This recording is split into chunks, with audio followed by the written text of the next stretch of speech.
turma, tudo bem com vocês? Eu sou a professora Marilene, formada em Geografia. A minha área é Geografia com ênfase em Climatologia e Meteorologia. E eu quero falar um pouco para vocês sobre a preparação do Enem, que está aí já na sua porta, Então, galera, vocês têm consciência que para que consiga tirar uma boa nota do Enem, você tem que se preparar o tempo todo, O ano todo se preparando, o ensino médio tentando estudar um pouco mais para que você chegue a esse momento e consiga entrar na faculdade do seu sonho. Mas, se por acaso você começou a se preparar esse ano, ainda há tempo, de você conseguir uma boa nota.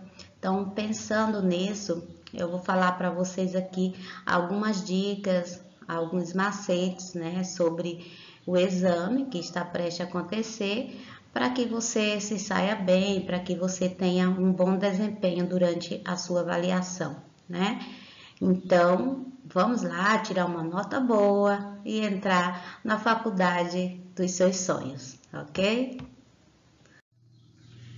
Então, vamos entender aí a prova do Enem. Então, nós sabemos que a prova do Enem, as questões são de múltiplas escolhas, então você tem uma opção correta, E geralmente os enunciados das questões vêm acompanhado de um texto grande. E qual que é a função desse texto? Contextualizar o assunto antes de você responder a questão. Então você precisa fazer a leitura desse texto, compreender esse texto, saber o que realmente a questão está solicitando. E muitas vezes, galera, dentro do próprio texto, que está ali contextualizando o assunto, você encontra a sua resposta, ok? E como que você pode aí treinar para ir se acostumando com esse tipo de questão, Voltada aí para o Enem ou para alguns vestibulares, quem for aí fazer o vestibular. O treinamento é simples, Você pode treinar através de provas, através de simulado, através de desafios, Onde que eu busco isso, gente? Pode buscar nas redes sociais e tentar resolver essas provas, esses simulados, esses desafios de estudantes ou de professores que já realizaram o Enem, uma vez que eles têm experiência, e podem dar mais macetes para vocês. Então, simulados, provas, desafios de Enems já realizados anteriormente, porque aí a primeira parte é entender como funciona as questões do Enem, para que você comece a se acostumar com esse tipo de questão, para que você consiga tirar uma boa nota, ok? Então, a primeira dica aí é você entender a sua prova. E como que eu posso entender? Treinando através de provas, simulados, desafios, no caso aqui de geografia, para que você consiga compreender bem a questão e assim acertar, ok? Vamos para mais outra? Então, turma, agora você já está com seu caderno do Enem, E chegamos aí na parte interdisciplinar, de conhecimentos gerais, onde possivelmente tenha questões de geografia. Então, o que é que você vai fazer? Analisar primeiro a pergunta, Então, você lê o enunciado da questão, veja do que se trata, qual que é o assunto principal do texto. Em seguida, veja o que a questão está solicitando. Se é para marcar a correta, todas estão corretas, exceto, então significa que tem uma opção errada. Então, primeiro você faz a análise da pergunta e posteriormente veja o que a questão está solicitando, para em seguida você escolher as opções, Então, a segunda parte aí é fazer a análise da pergunta, ok? E outra questão importante, gente, esses textos que geralmente vêm na avaliação, que serve para contextualizar o assunto, eles estão ali porque eles têm alguma importância, né? Esses textos, eles não podem, não devem ser ignorados. Se eles estão na prova, é porque tem alguma utilidade, ok? Um outro ponto, galera, é ter muita calma no momento aí de fazer a leitura das questões. Porque muitas vezes o tamanho do texto, do enunciado e o tamanho da prova geralmente deixa o aluno, o estudante, durante a avaliação muito nervoso. E esse comportamento, esse nervosismo, acaba prejudicando o desempenho do aluno durante a prova. Às vezes o aluno até sabe, né, da questão, do assunto, porém ele fica tão nervoso que não faz a leitura direito com calma, né, e acaba deixando passar despercebido alguma questão. Então, o que você tem que fazer, né? Ler a questão com bastante calma, respirar fundo, né? Para que você consiga ler todas as questões, todas as sentenças, garantir aí a compreensão do texto. Então, se você tem calma, também não adianta pressa, gente. A pressa é inimiga da perfeição, né? Então, você tem que ter muita calma, né? Ler o texto com calma. Eu sei que a prova é gigante, mas você ganha mais tempo lendo apenas uma vez com calma, com bastante atenção, do que você ter que fazer a leitura várias vezes para entender. Que no início, principalmente, é mais complicado. Você está nervoso a primeira vez que você vai fazer o Enem, quando vem aquela prova gigante, textos gigantes, então você fica nervoso e começa a ter pressa, e aí isso acaba prejudicando. Então aí tenha calma, respire fundo, leia a questão de uma vez, mas com muita calma, prestando bastante atenção no texto, no assunto que você está lendo. Porque você vai gastar menos tempo fazendo essa leitura mais detalhada logo no início do que ter que fazer a leitura várias vezes da mesma questão, que você acaba perdendo tempo. Então, o correto é pelo menos tente respirar fundo, ter calma e ler a questão com muita atenção para você entender o que a questão está solicitando e assim não ter necessidade de ler várias vezes. Agora, é importante, professora, não entendi a primeira leitura, então sim, faz a segunda leitura até a terceira que for necessário, mas pelo menos tente, né, ter calma no momento da leitura da questão para que você entenda logo de imediato do que se trata, para não perder tempo fazendo várias vezes a mesma leitura. Mas se for necessário, é claro, você volta naquela questão, faz uma nova leitura e tenta entender a questão, ok? Então leia com calma as questões, não tenha pressa, né, para que você consiga entender bem a questão e assim encontrar a sua opção. Então, turma, uma outra questão importante é que no ato da sua leitura, né, da pergunta do enunciado, você sublinhar as palavras-chave. Então, você vai sublinhando as palavras-chave que podem ser referente aí ao processo de urbanização, ou será globalização, ou é um assunto relacionado à cartografia, geopolíticas, problemas ambientais, né, que são assuntos que costumam cair na área de geografia, né, nessas disciplinas, nessas questões interdisciplinares. Então, à medida que você vai sublinhando essas palavras-chave, pode ser que você consiga aí ativar a sua memória, né? E assim lembrar de alguns conceitos que estão relacionados ao assunto da questão, para que você consiga aí responder, né, a sua questão com êxito, tá bom? Então, separe as palavras-chave, né, no enunciado da questão, para que você consiga lembrar e ativar a sua memória e consiga lembrar dos conceitos e do conteúdo estudado nos seus simulados, nas suas provas, nos seus desafios, né, geográficos, ok? Então, turma, agora você já fez a leitura do enunciado da questão, já sublinhou, já entendeu de que se trata o assunto, qual que é o conteúdo, já sabe que tem que escolher se é a opção correta, se é para marcar a opção errada, se é verdadeiro ou falso, escolher a sequência correta.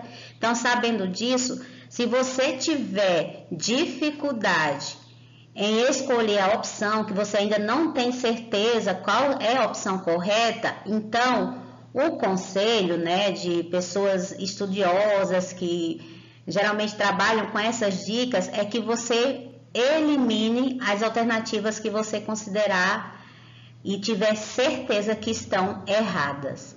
Porque nós temos 5 alternativas, né? A, B, C, D e E. E apenas uma alternativa estará correta. Então, você vai eliminando aquelas alternativas que você tem certeza que não é aquela, que está errada, que não tem nada a ver com o que a questão está solicitando. Eliminou, né, essas possíveis alternativas erradas, isso vai te ajudar, né, o que sobrou, a visualizar melhor a opção que será a correta, né? Então, esse fato aí de existirem várias opções, várias alternativas, né, 5 alternativas, acaba muitas vezes levando, né, o estudante ao erro. Mas se você utilizar essa prática aí de eliminando as alternativas que você tem certeza que estão corretas, vai te ajudar a encontrar a resposta de forma mais clara e precisa. Lembrando, turma, que muitas vezes as opções, as alternativas parecem estarem todas corretas ou todas erradas. Mas aí, ali tem uma opção que é a correta em relação ao texto, em relação à sua questão. Então, você tem que ver a palavra-chave, o que a questão está solicitando, qual que é o assunto em si. Então, vai encontrar ali a resposta que é a mais correta em relação ao seu texto, em relação à sua pergunta, ok? Então, a dica aí é eliminar as alternativas erradas para que você consiga encontrar com mais facilidade a sua opção correta, ok? Mais uma diquinha aí para sua agenda. Então, turma, eu também trabalho, né, com ensino médio, no 3º ano, e acabei fazendo algumas pesquisas, né, sobre os principais assuntos que podem, né, que têm chances, né, de cair na prova do Enem relacionada à geografia. Então, pesquisei no site da UOL e eu vi que lá foi selecionado, com a ajuda de vários professores, os temas que têm mais chances de cair na prova de geografia. Aí eles destacaram 5 temas, né, as questões ambientais, urbanização, os problemas urbanos, questão agrária, globalização e indústria. Né? E uma outra coisa que eu achei interessante que eles colocaram, que a questão do conteúdo em si, eles falaram que mais de 50% das questões que apareceram nos últimos anos no Exame Nacional do Enem foram questões relacionadas a assuntos domésticos. Quer dizer, a prioridade do estudo é o Brasil, né? Então, vamos estudar, tipo, questão agrária, mais no Brasil, a indústria, mais no Brasil, né? Urbanização, problemas urbanos no Brasil. Vocês entendem? Isso aí foi a pesquisa da UOL, onde eles falaram que mais de 50% dos assuntos nos últimos anos, tá, galera? Nos últimos anos, assuntos que caíram na prova de geografia, né, no Enem, estão relacionados ao território brasileiro. Então, veja aí alguns assuntos que têm mais chances de cair, né, na prova do Enem, que está relacionado a questões ambientais, urbanização, problemas urbanos, a questão agrária, globalização e indústria aqui no território brasileiro. Assim, não que seja que caiam só relacionado ao território brasileiro, mas segundo a pesquisa, mais de 50%, né, das questões que apareceram nos últimos anos no Enem foram questões relacionadas ao território brasileiro, ok?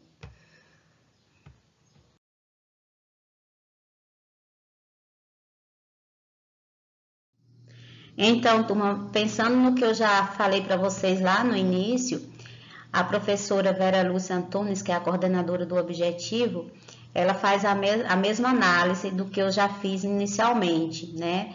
Ela fala sobre a importância de você se concentrar, né, na leitura do texto da questão, no enunciado da questão. E ela afirma que muitas vezes, né, todas as alternativas parecem ter uma aparência de estarem corretas, só que só uma responde o que a questão está solicitando. E ela também aponta que dentro da geografia, quando fala da questão ambiental, por exemplo, muitas vezes aparece o mapa do relevo do Brasil.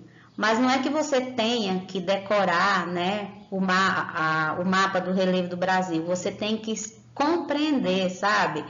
Então, as questões que abordem situações relacionadas ao relevo, ao clima, à vegetação e mesmo à população, são assuntos que costumam aparecer no Enem, né? Como, por exemplo, as que envolvem também a previdência, a desigualdade social, né?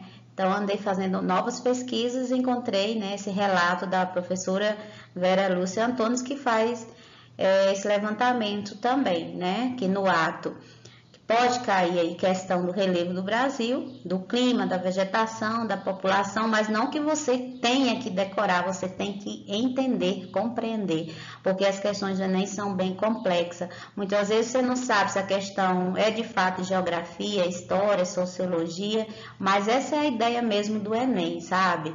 Fazer com que o aluno, o estudante, saia da caixinha e pense fora dela, né? Por isso essa complexidade. Mas vai dar certo, galera. Vamos agora analisar algumas questões, né, para vocês entenderem como funciona aí toda essa prática, todas essas diquinhas que eu acabei passando para vocês, ok?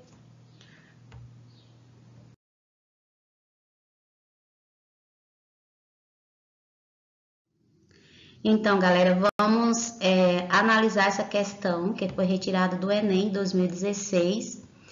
Eu acho que é uma questão bastante interessante. Então, primeiro vamos comentar aqui a fonte, né, do Pádua, um sopro de destruição, pensamento político e crítica ambiental no Brasil escravista, 1786-1888. Então, vamos fazer a leitura, né, do enunciado. A linhagem dos primeiros críticos ambientais brasileiros não praticou o elogio laudatório da beleza e da grandeza do meio natural brasileiro. O meio natural foi elogiado por sua riqueza e potencial econômico, sendo sua destruição interpretada como um signo de atraso, ignorância e falta de cuidado. Então, analisando aqui o enunciado, galera, quais as palavras-chave que a gente pode encontrar nesse texto? Veja que aqui o texto fala que o meio natural foi elogiado por sua riqueza e potencial econômico.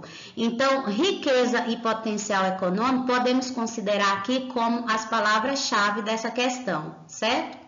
Por quê, turma? Quando se fala em questão ambiental, a gente remonta ao século XX, porque foi nesse século XX onde trabalhou-se com mais, né, intensidade essa questão aí da impactos ambientais, da sustentabilidade.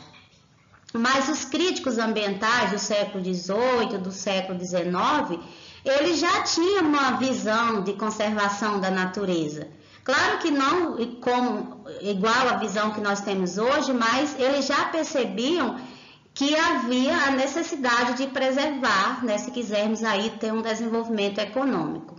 Então, o que a gente percebe aqui no texto?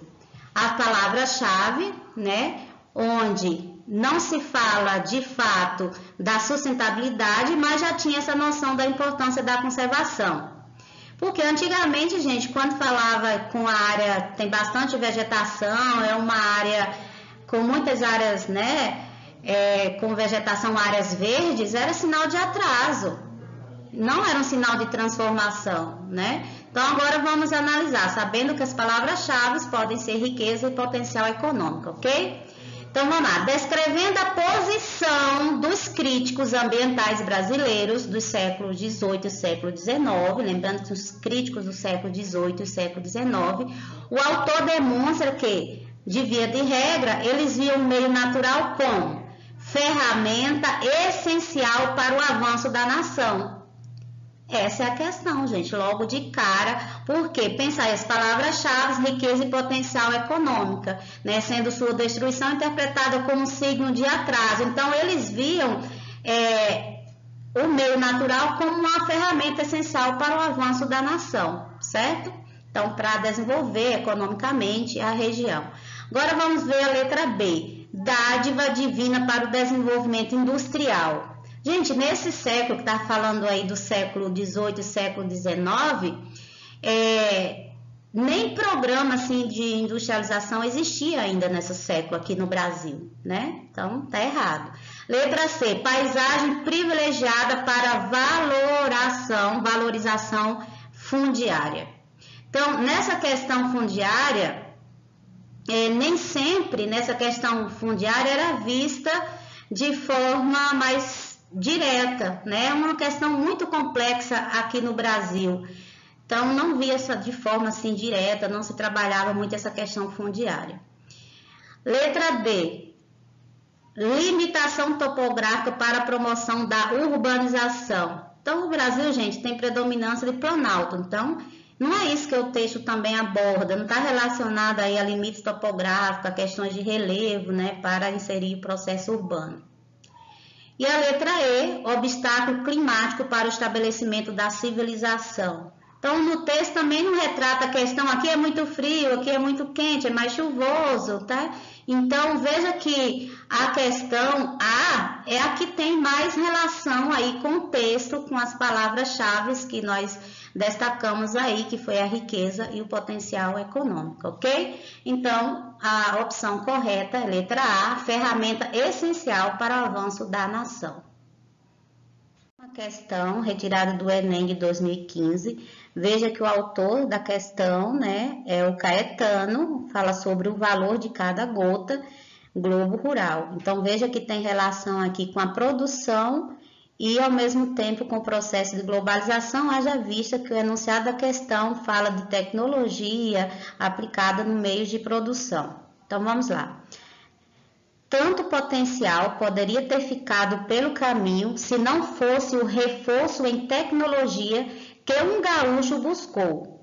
Há pouco mais de 8 anos, ele usava o bico da botina para cavucar a terra e descobrir o nível de umidade do solo na tentativa de saber o momento ideal para acionar os pivôs de irrigação. Então, veja que quando não tinha tecnologia, né, ele usava o bico da botina para escavar a terra e perceber, né, se a terra está úmida ou não, para assim colocar o pivô de irrigação. Até que conheceu uma estação meteorológica, olha gente, a tecnologia aplicada aí no meio, faz parte de quê? Da globalização. Até que conheceu uma estação meteorológica que, instalada na propriedade, ajuda a determinar a quantidade de água de que a planta necessita. Assim, quando inicia um plantio, o agricultor já entra no site do sistema, já está cadastrado, né? Que é o cadastro rural, por exemplo, o CA, onde tem todas as informações da sua propriedade. Então, o agricultor já entra no site do sistema e cadastra a área, o pivô, a cultura, o sistema de plantio, o espaçamento entre linhas e o número de plantas, para então receber recomendações diretamente dos técnicos da universidade. Então, vamos tirar as informações importantes, que seriam aí as palavras-chave. Então, nós sabemos aí que tem um reforço aí em tecnologia, né? Então, seria uma palavra-chave, tecnologia aplicada no meio. E qual que seria essa tecnologia? A estação meteorológica que foi instalada, né, na sua área, na sua propriedade, para quê?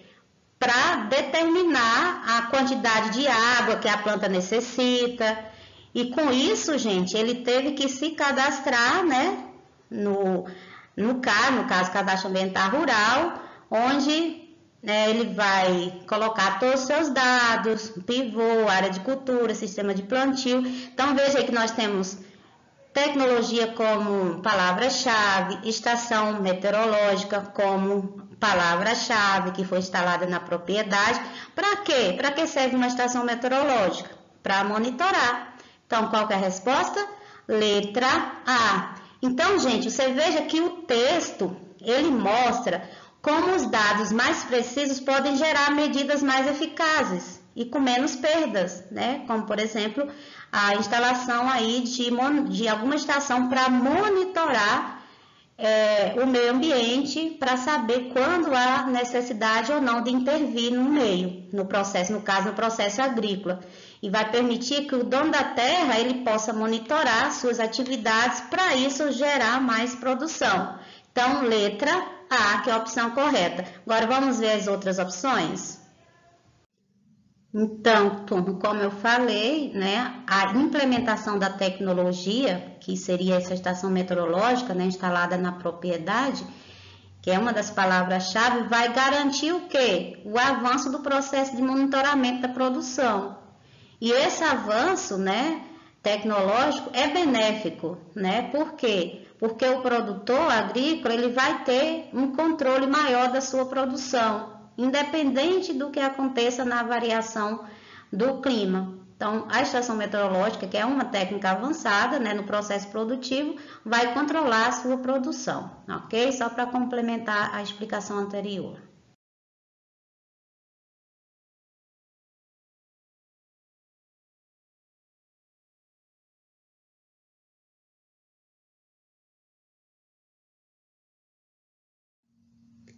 E aí, galera, vamos para essa questão. Você percebe que nós temos aqui questões geográficas e também questões cartográficas, né, de cartografia.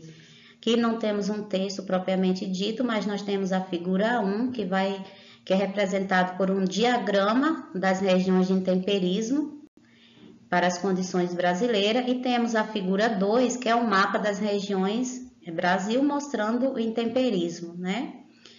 E esse mapa produzido foi baseado no diagrama da figura 1. Então, primeiro, o que é que você tem que entender do assunto, que é intemperismo? Então, só lembrando aí que o intemperismo também pode ser chamado de meteorização, ou seja, é um conjunto de alterações tanto físicas, químicas, biológicas, que vai provocar o quê? O desgaste das rochas ao longo do tempo. Então, esse desgaste que ocorre nas rochas ao longo do tempo vai depender de principais fatores, que é os fatores físicos, químicos e biológicos.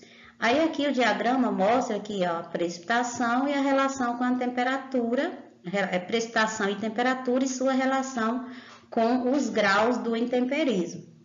Por exemplo, gente, do intemperismo, as rochas que são atingidas pelas ondas do mar vão transformar aí gradativamente em areias da praia, né? Que vai ocorrer um desgaste e formar aí sedimentos, ok?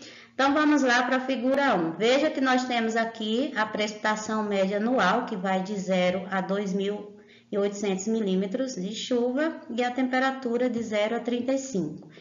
Analisando esse diagrama, nós temos aqui o número 1, é o temperismo muito fraco. Veja que na região onde ocorre um temperismo muito fraco, a precipitação é baixa, que vai de 0 a 500 milímetros, qualquer região brasileira, e o tipo de clima que apresenta essa precipitação baixa e alta temperatura. Então, vamos pensando, veja que é muito fraco. No número 2, é fraco, é uma região onde apresenta a chuva entre 500 a 1.700 milímetros de chuva anual, né? Mas a temperatura é baixa, então é uma região que apresenta temperaturas baixa e chuva, né? Nesse intervalo de 500 a 1.700 milímetros de chuva anual. Nessa região apresenta o intemperismo fraco. Temos o número 3, que é moderado, é uma região que também se encontra aí com essa precipitação entre 500 a 1.700, com temperatura, né, um pouco mais elevada, de 5 a 35 graus, né, em média.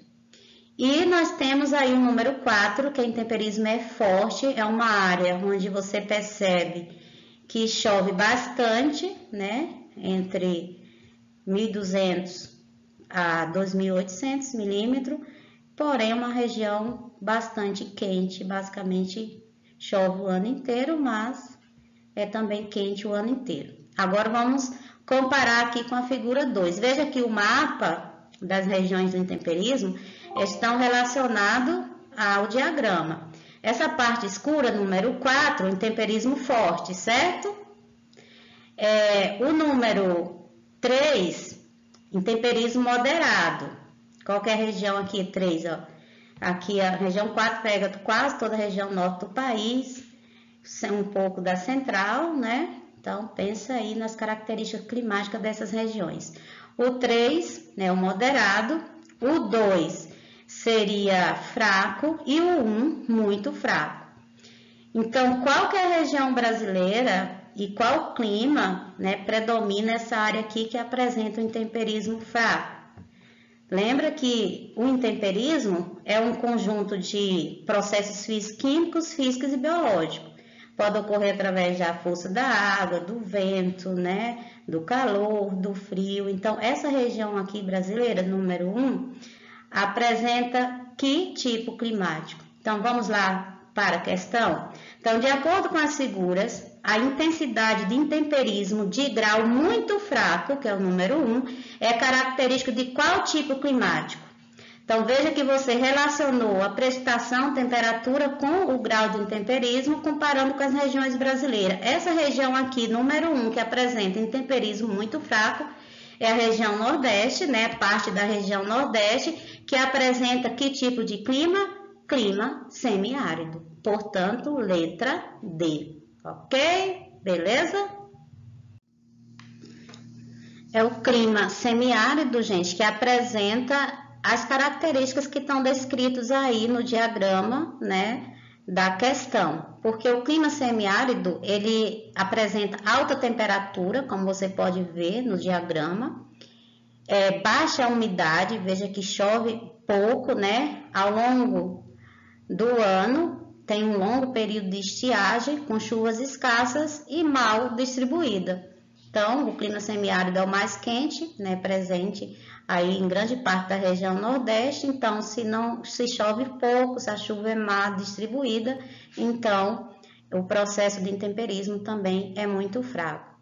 Em comparação com as outras opções, o clima tropical, né, que tem característica aí de ser quente e úmido, e nós podemos citar aqui a nossa região tropical semi-úmido, que tem um verão chuvoso, inverno seco. Aí nós temos o litorâneo, próximo aqui, ó, a região, toda essa região nordeste, parte sudeste e sul do país, que é uma região que chove bem. Então, com isso, nós temos aí uma intensificação maior do intemperismo. O equatorial, próximo à linha do Equador, onde chove o ano inteiro, as chuvas estão bem distribuídas e alta temperatura, e o subtropical, que concentra aqui na região sul do país, que é uma região que chove bastante, né, que é úmida, temperatura baixa. Então, com isso também nós temos aí um certo grau de intemperismo. Então, realmente a resposta é letra D, clima semiárido, onde apresenta altas temperaturas, baixa umidade, longos períodos de estiagem e chuvas escassas e mal distribuídas o ano inteiro. Com isso, o processo de intemperismo nessa região é muito fraco. Então, pessoal, muito grata, né, pela participação, pela paciência. Eu espero que de alguma forma eu possa ter contribuído, né, para o conhecimento de vocês com essas dicas. E eu desejo a todos uma boa sorte, né, que vocês consigam aí conquistar todos os seus sonhos, que vocês consigam realizar os seus objetivos. Um grande abraço e até logo.